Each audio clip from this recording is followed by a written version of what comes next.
পালাতে গিয়ে গ্রেফতার ক্ষমতাচ্যুত শেখ হাসিনা সরকারের আইনমন্ত্রী আনিসুল হককে নিয়ে বিতর্ক ও আলোচনা কম নয়। রায় পাল্টে দেয়া, মামলায় ফাঁসিয়ে অর্থ হাতিয়ে নেয়া, নিয়োগ, বদলি ও জামিন বাণিজ্য সহ নানা অভিযোগ রয়েছে তার বিরুদ্ধে।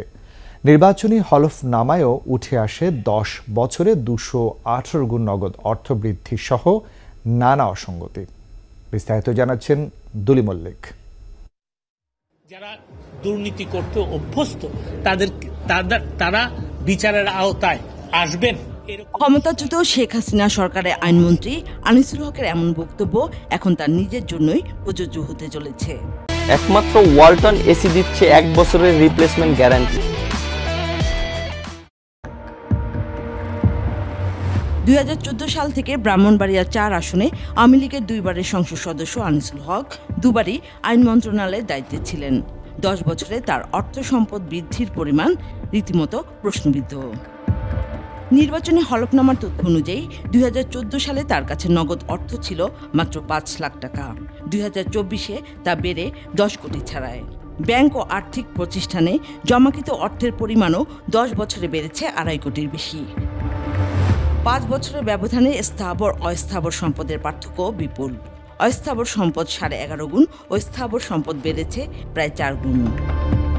2014 ও 18 সালে হলফনামা অনুযায়ী আনিসুল হকের কোনো শেয়ার, সঞ্চয়পত্র, মৎস্য খামার, অকৃষি জমি ও স্বর্ণ ছিল না।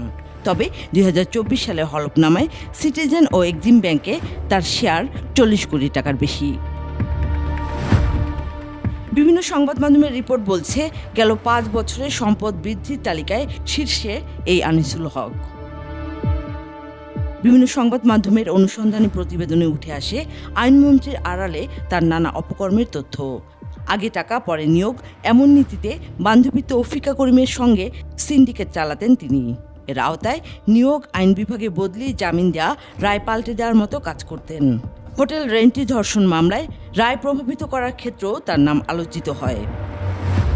রিপোর্ট বলছে, 10 বছরে অবৈধভাবে 2000 কোটি টাকা বিদেশে পাচার করেছে তৌফিক আনিসুল চক্র।